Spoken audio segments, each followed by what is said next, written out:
Ladies and gentlemen, welcome back to the Squad Goals podcast. I'm your host, Gabe Belerziak, and with me across the table, I have my co-star, Seth. What's up, guys? And over the phone, we got our other co-star, Simone Espejo. What's up, bro? What is good? And we're literally recording this maybe like a minute and a half after we finished the last episode. But we are doing our predictions for the quarterfinals of the 2022 FIFA World Cup. 4 fantastic games to look forward to. Yeah. Getting all of us really, really excited to see just some really great football, some really great soccer. And what a better way to start than with this first matchup. Just getting straight into it, guys. Croatia going up against Brazil. This is going to be one. You don't see this matchup very often. Croatia, the 2018 World Cup finalists, and going up against what looks to be one of the new favorites right now, like one of the more scarier teams remaining in this final 8, Brazil. I'm curious to see what you guys think will happen in this matchup because a lot of things, there are difference makers on both of these squads that could really change the way this game goes. But will it just be a Croatian upset, or will Brazil do what they've done this entire tournament and kind of run away with it? Yeah. I'll start here.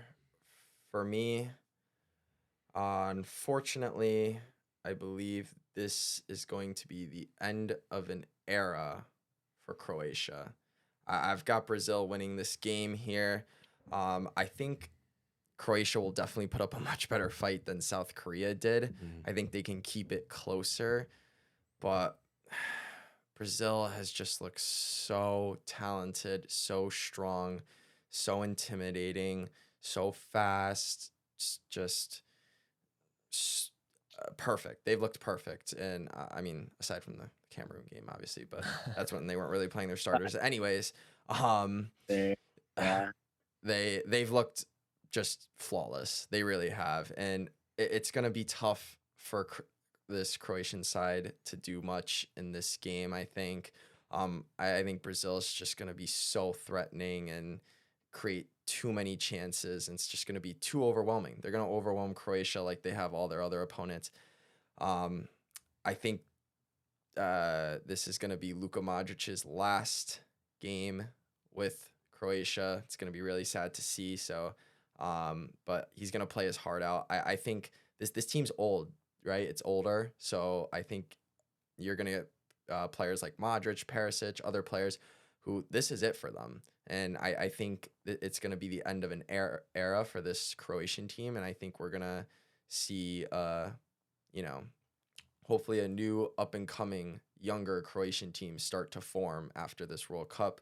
But yeah, I've got Brazil taking this, man. It's just, they just look way too good. Yeah.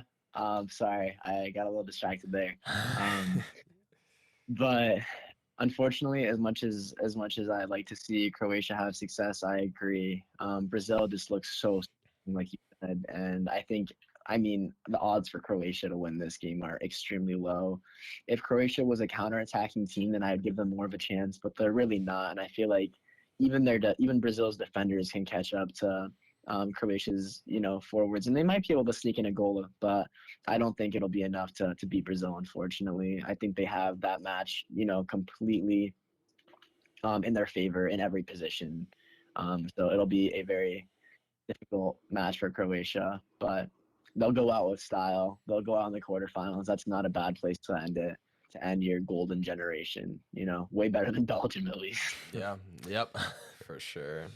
So, yeah, I mean, solid predictions. I mean, yeah, Brazil are pretty much the clear-cut favorites in this matchup, but hey, we'll see if Croatia can keep it close, can keep it competitive. So overall, I still think it'll be a fun match, no matter how crazy the score gets.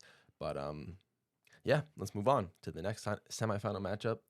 We have the Netherlands going up against Argentina, and this one is kind of intriguing because these are both squads that have tons of potential when they have their A team out there, but haven't really shown us their best when it comes to this World Cup in particular, as opposed to what they've shown us in the past. So how do you guys think this matchup's going to go down? Do you think one of these teams is going to break free from the other and I don't know. Do you think it'll be closer than you might think? Do you think it'll be a little bit more of a riot, or whatever you want to call it, like a blowout, or what's gonna happen in this game? Yeah. I think this game is going to be really close. Like this could be an extra time game, I think. But I really could see it going either way, right? I really could. But my heart is telling me to go with Argentina, and I'm going to go with Argentina here. Listen, yeah, both teams haven't been great, right? I mean, Argentina, we had as coming in as the favorites to win the whole thing, and they just haven't really lived up to those expectations. The Dutch, we always knew the Dutch were going to be a problem. They were never the favorites, but they were never ones that we thought were going to get out early in any way, right? We knew they would probably make it this far, and they have. But for me, this is like a Messi legacy game right here. Like, I think he's gonna have the game of his life, Messi. Like he understands the situation he's in, and that he could set up a potential semifinal matchup with Neymar in Brazil, which would be insane. And I think Messi just unleashes his inner demon and goes crazy in this game. I really do. I think Messi understands this situation and he just goes off. And I think he can maybe even score a brace, hat trick, who knows? But I think Argentina do pull this out. And I just think just from what the Dutch showed against us, like I said, I'm worried about them ceding possession, to a team like Argentina, who I think will just be able to really cut you open and create a lot of chances.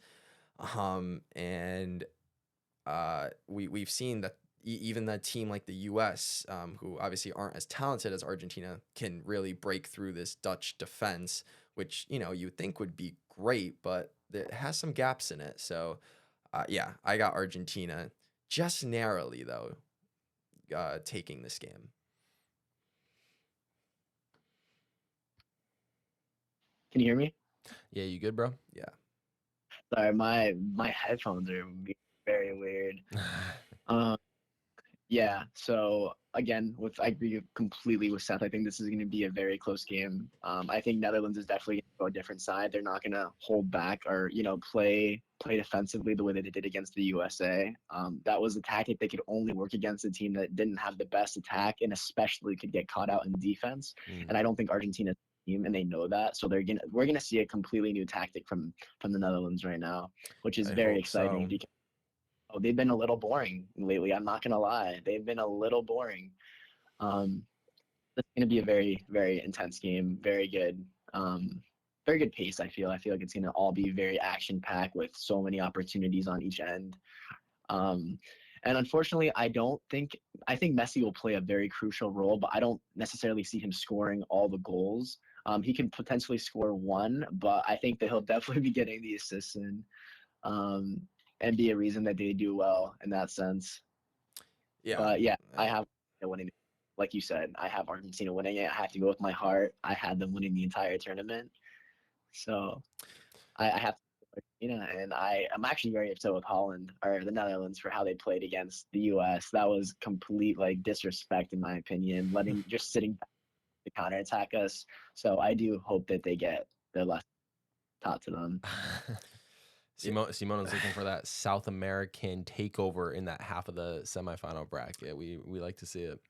Yeah, I gotta say I definitely agree with Simone there. I think I got a little too excited about what Messi was gonna do in this game. I don't think he'll get a brace or a hat trick, but I think he'll definitely provide plenty of assists if Argentina does score, and I think he'll play a crucial part, like Simone said, into Oh, absolutely. He'll be a crucial playmaker. Like if they score, it'll be because he touched the ball at least once, in my opinion.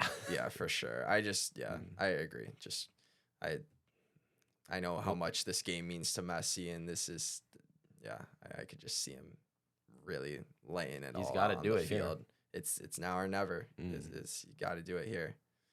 Yeah. So Yeah, we will Argentina for sure. we will see how Messi responds to the game that happens before him, whether Brazil do pull it off against Croatia, and see if Messi decides to go, Super Saiyan mode and just destroy the competition. But, we will save that for the next couple of hours. But now, I mean, Saturday.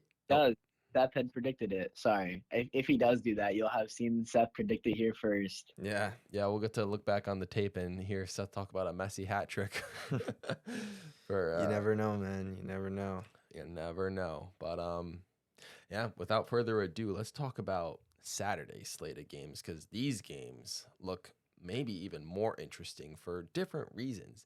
And I don't know about either of you guys, but I feel like this next game, Morocco versus Portugal, could be like, this is a game where it's like, which team do you want to move on? Do you want Cristiano Ronaldo to finally get another chance and to get his semifinal berth, which he's only had maybe one other time or something, in the World Cup, and to get his chance to almost complete his dream? Or do you want that finally Morocco, that African nation, to make it to the semifinals for the first time in the entire history of the continent of Africa?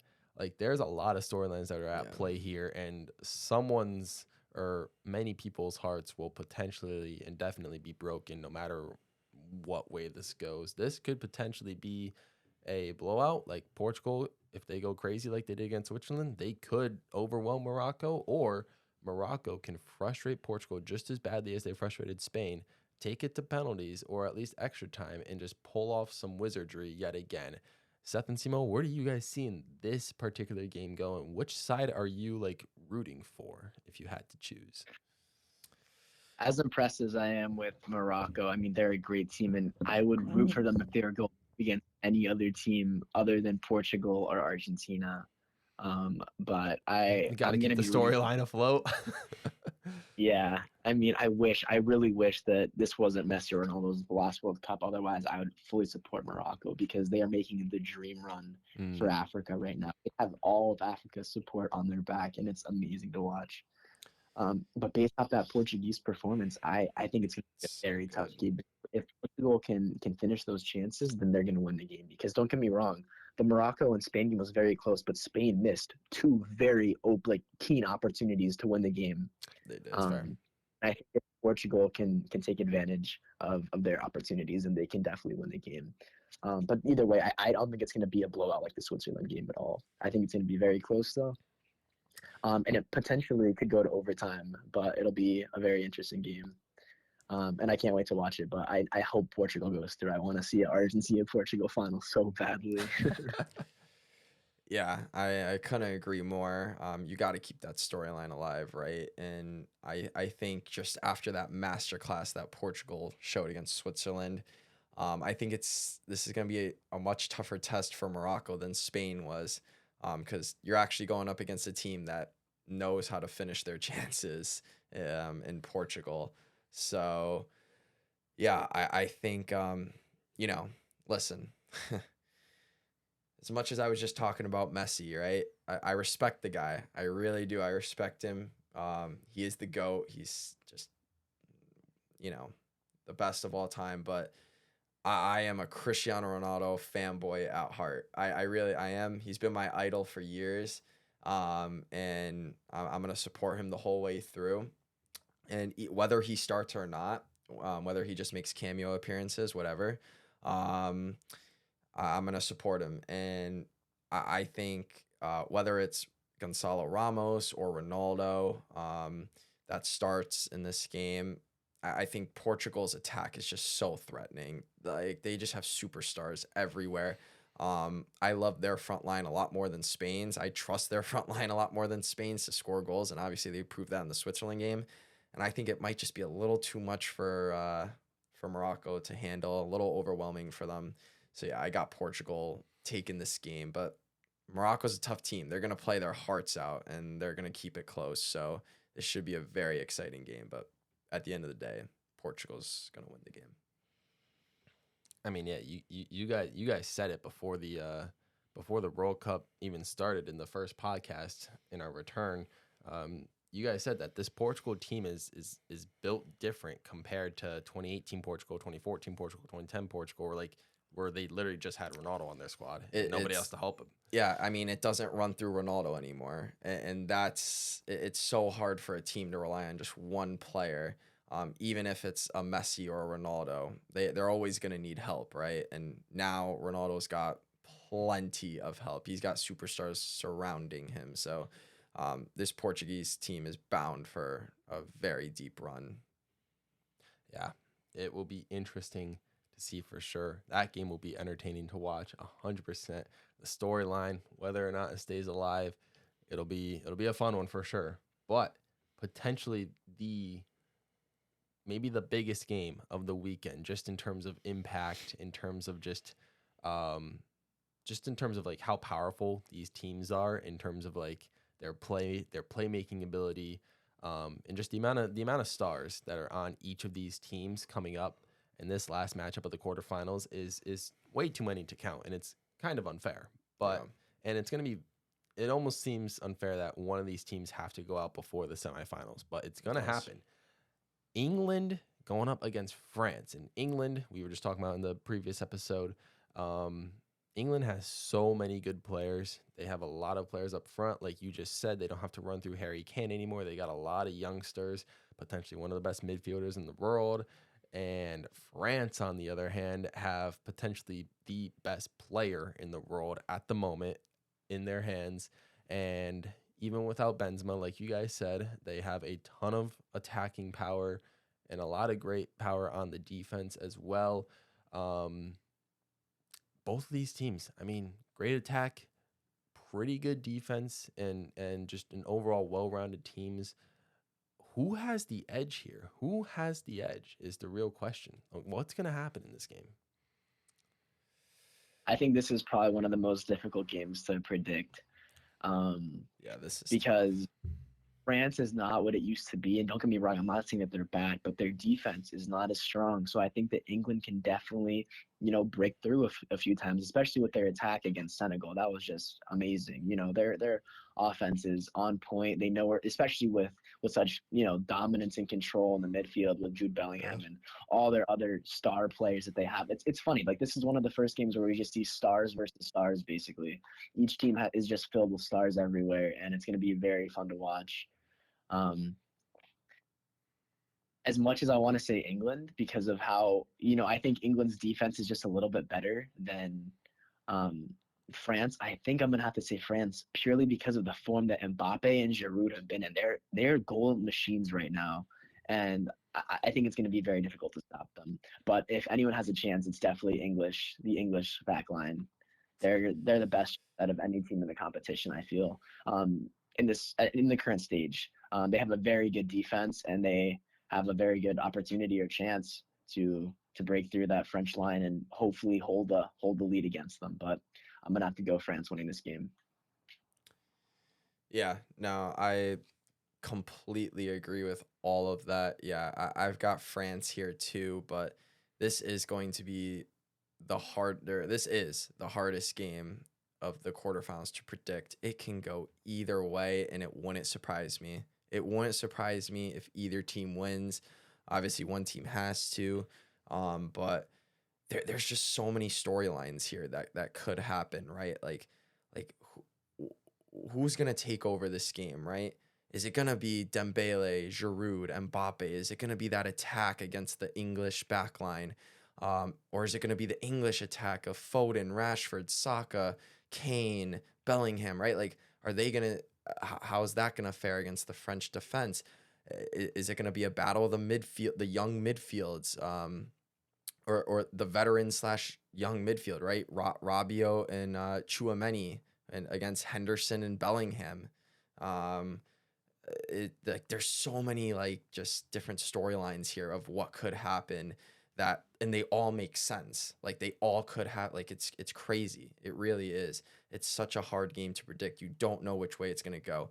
But at the end of the day, I do completely agree with Simone. Just the form that Mbappe and Giroud have both been in, it's hard to stop just one of them. almost impossible to stop both of them, and they've been showing that this World Cup. And I think they, as good as this English backline is, I think they'll get a little bit exposed here as they face, the most dangerous attack that they have to date. And I think that'll ultimately be the difference maker. And I think France take this win, but it could go either way, man. This it really wouldn't surprise me. But yeah, I got France in this one. Yeah, this definitely feels like one of those kinds of games where if England were to win this one, I feel like it would be like a 2-1 or like a 3-2 or maybe like an extra time You goal see, or something. yeah, you see the weird thing about this game is most games, right? Most games there's at this World Cup, there's usually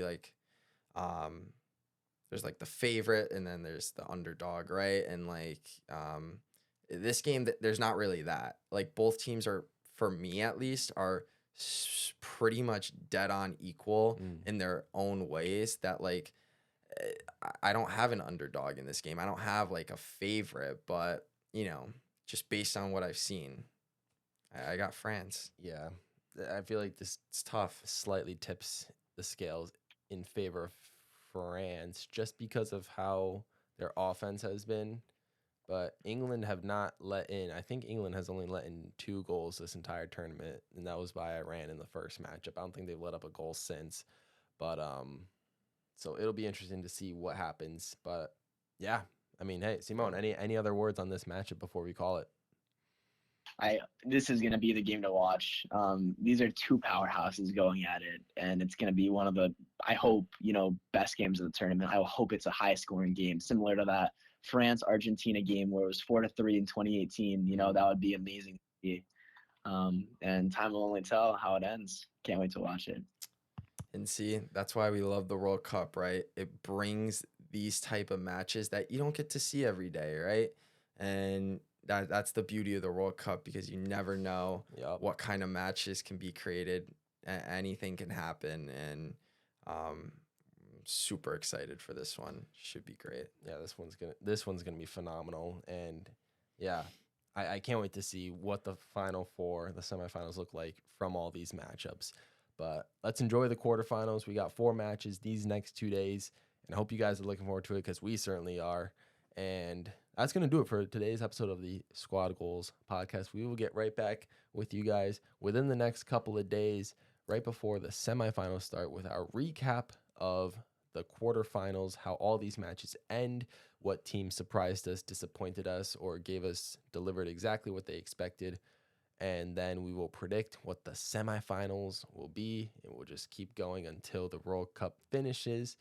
And then we'll see what happens from there. Maybe, we'll keep up with the soccer news and other leagues. But for now, in the World Cup, the round of 8 is among us. We got some 4 great games. We're going to watch them, and hope you guys are looking for them too as well. I'm your host, Gabriel Lurziak. Thank you guys for listening and for watching. We got our co-stars, Seth and Simone. We're signing off. We will see you guys in the next episode. Peace.